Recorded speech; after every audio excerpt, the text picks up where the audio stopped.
það var einu sinni fyrir mitt minni, en sjálfsagt hef ég nú verið fæddur, að Símon Dalaskáld kemur að hala. Ekki man ég nú hvort að hann gisti þar, en hann hafði einhverja viðstöðu. Var með bækur til að selja. Og faðir minn keypti eina eða fleiri bækur af honum. Og Símon varð alltaf léttara mál þegar að keypt var af honum. Hann gladdist við það. Og svo það leit hann að fara, þá sér hann Þórberg bróðir, sem gekk alltaf undir nafninu heima Bergur. Og það hefur Símon heyrt. Og hann segir: Bergur minn með blóman sinn, ber af sveinum öllum, rjóður á kinn sem rauðullin rennur upp af fjöllum.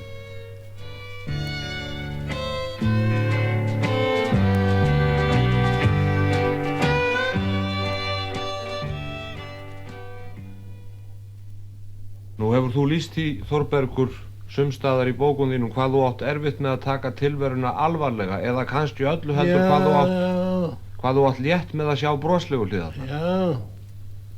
Já, við skulum ekki tala mikið það. Bernsku dagar í Suðursveit voru Þórbergi hugstæðir í ellinni og hann sagði gjarnan sögur frá þeim dögum. Við byrjuðum að stofna ríkið, sem við kölluðum, með blómum. Með því að hafa blóm fyrir peninga. En svo komumst við fljótt á raunum að blómin voru endingar litlir peningar og þau fölnuðu, velktust og fölnuðu og dóu, og þá tókum við upp myntina, peningasláttu, og peningasláttumennirnir voru Ragnar, frændi á Bræðrabólstað, og ég. Ja.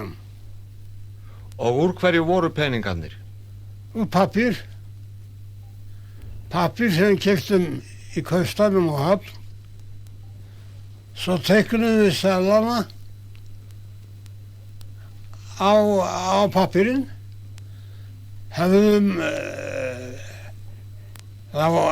seðlana álíka stóra og þeir voru í raun og veru.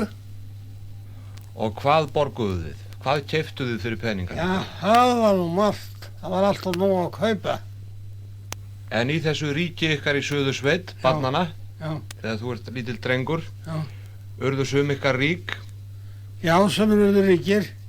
Varst þú nokkuð tíman ríkur? Nei, ég var aldrei ríkur. Og samt teiknaðir þú seðlana? Já, ég teiknaði seðlana. En hvernig stóð það að því að þú varst ekki ríkur? Af því að ég var heiðarlegur teiknari.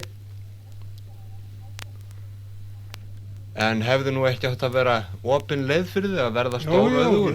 Jú. En þá leið notaði ég mér ekki. Nei. Ég smíðaði timburhús, lítið,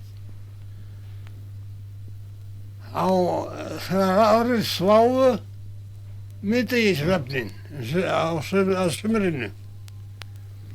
Þá var ég fyrir norðan bæinn að smíða timburhúsið. Og þetta timburhús, það var eiginlega banki, það var landssjóður og banki, hvort það ekki. Já. Sast þú svo í þessu húsi? Nei, það var ekki svo stórt að ég gæti verið í því. Nei. En það var tákn upp á banka? Það var eins konar tákn upp á banka? Já, það var banki, bara lítill banki. Og hvað hét bankin?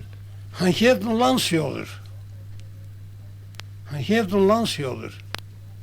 Og geymduð þið peninga í þessu húsi? Já, peningarnir geymdu við í þessu húsi, já.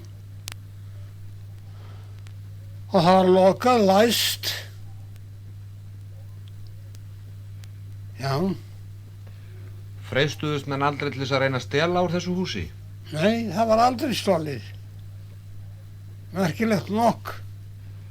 En áttu þið sjálf þessa aura ykkar? Átti hver einstaklingur sína seðla? Nei, þetta átti sig einlega sjálft. Landsjóður átti sig sjálfur. Já, Og voru svo lánaðir peningar úr honum? svo var lánaðir peningar. Hver stjórnaði landsjóði? Hver var bankastjórin?